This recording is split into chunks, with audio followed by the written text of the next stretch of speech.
Hello and welcome back. Today's video is all about headstands. We're going to learn about two different types of headstands. The first one is with your fingers like this, interlaced. It's called the supported headstand. And then the next one's going to be the tripod headstand. So your hands are like this. This class is for beginner all the way to intermediate. So if you have never ever done a headstand before, you've never been upside down, don't worry. I'm going to explain things in a way where you feel safe and supported to try your first headstand today. The props that you're going to need, you might need a block.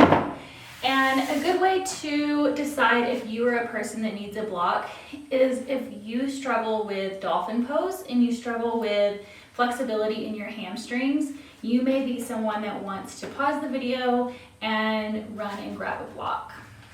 You also may need a blanket. Sometimes if your yoga mat is a little bit on the thin side and you're on concrete or you're on stone, it can be kind of hard on the head. So if you have that situation, go ahead and grab a blanket now. The last and final prop is the wall. I know so many people have anxiety and they're nervous about flipping over or just being upside down in general. So today I encourage you to honor that fear and go ahead and pull your yoga mat close to the wall. Just be mindful that you're not toe tapping the wall. Oftentimes when we're upside down and we're feeling anxious, we want to tap the wall to kind of give ourselves that sense of security. So just be mindful that you don't need to do that. The wall is there, you are safe, and we're going to get through this together. Let's get started.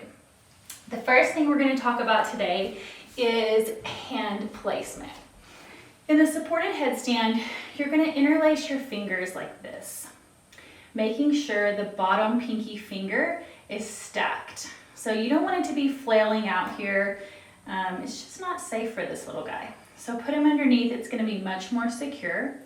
You're going to have the outer edge and the blade of your hands completely down on the mat. So this whole area is down on the mat. You also will have a little cup or a dome created out of your hands. I don't know if you can see that. And this outer pad of your thumb is the only part that's going to be squeezing your head. So you have your hands interlaced and you have this part squeezing the top of your head. When you go to put your head in your hands, you're not going to have it flat. A lot of times people want to create this flat hands on their head, and that's not correct. So you're going to keep this little dome, put it on your head, and you're going to have space in between your fingertips and the top of your head, just like that. The next step is we have to figure out what part of your head you're going to put on the mat. And the way we do that is to take your hand, place it on your nose. So you're placing the heel of your hand on your nose, and then wherever your middle finger comes to the top of your head, that's the part of your head you're going to put on the mat. Almost like where a baby would have a soft spot. The last and final alignment here is going to be the shoulder alignment. Take your hands like this and grab a hold of each arm. That's a good way to know exactly how to align the shoulders on the mat. So you're going to have your elbows about shoulder width distance apart. Bring your hands into the little basket. Tuck that pinky finger in and bring your head into your hands. Just like that. Readjust yourself how you need. Elbows are in.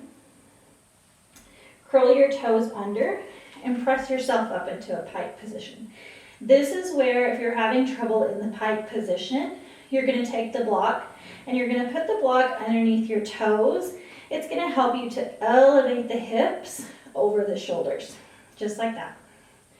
So you have the majority of the weight in your elbows. You don't have too much weight in your head. Slowly begin to bend and heel tap. And then lower. Just like that. Take it to the other side. And lower. Back and forth. Shifting your weight. Let's do one more.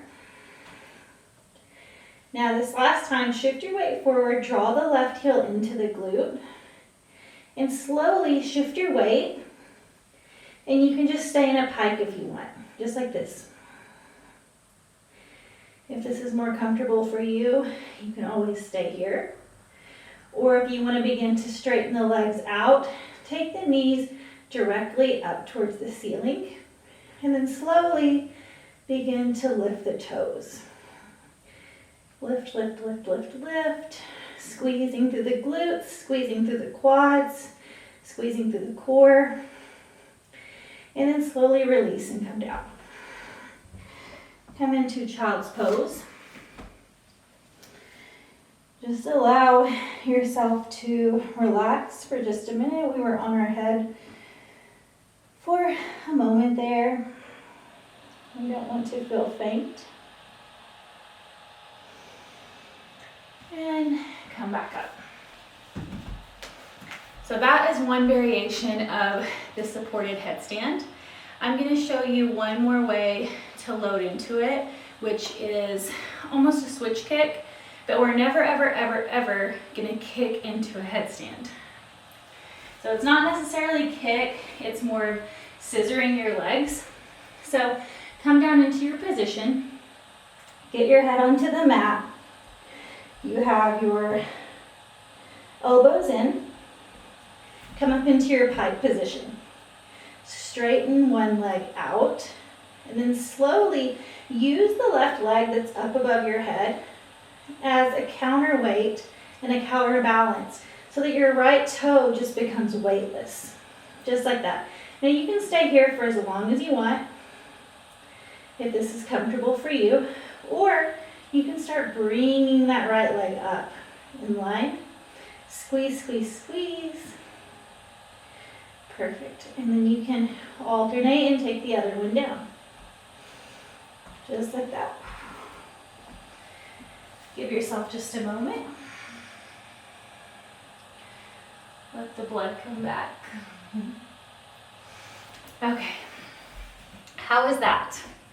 Whenever we do the switch kick in, it really allows your legs to do all of the work for you because the upper leg is slowly pulling the lower leg up off the mat, and then you can slowly but surely begin to work that leg up into the headstand. So that's probably my favorite variation.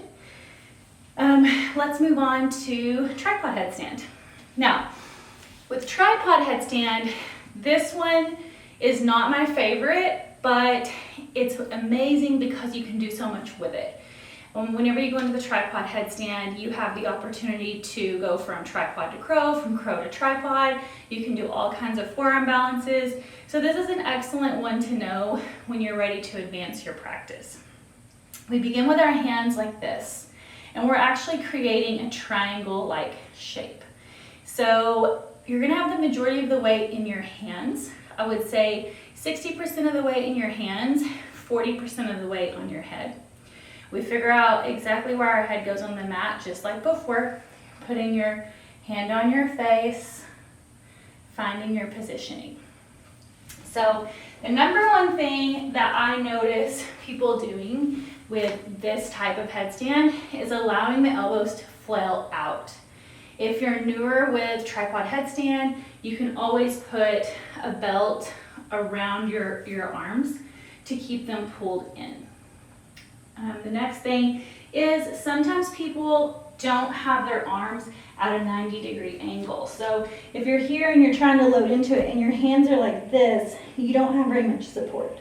Or if your hands are way back here, you have no support. So it needs to be a 90-degree angle when you load into the headstand. Let's get started. So start on your hands and knees. Place your hands underneath your shoulders and slowly bend the elbows towards 90-degree angle. Place the top of your head on the mat and then begin to pike up, just like that, just like you did before. Look at your elbows. Are they at 90 degrees?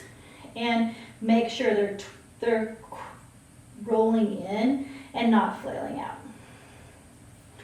Go ahead and draw the heel into the glute, shift your weight, and slowly come into a pike. Just like that. You can stay here, or you can begin to extend. In advanced version, if you got this down, you're like, this is no problem, begin to roll the knees down. Tuck, tuck, tuck, keep the knees close to the body, and then rest the knees on them arms. Slowly begin to allow your booty to drop down and peel your forehead off the mat. This is the hard part. Press down through your hands. Press, press, press. Come up. Oh. Into crow pose. That is an advanced variation, but it's really, really fun, and it's something that is kind of an advanced trick, and it's a perk to the tripod headstand. If you are beginning, I definitely recommend doing the supported headstand. It feels much safer, it's a lot easier on the neck, and it doesn't cause compression of the spine.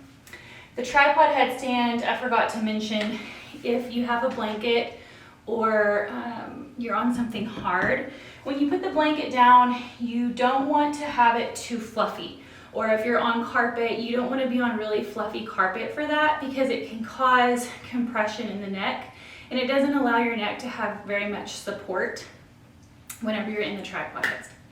So that is it for today. Let me know in the comments below if you enjoyed this tutorial, and if you want more. I'll see you next time.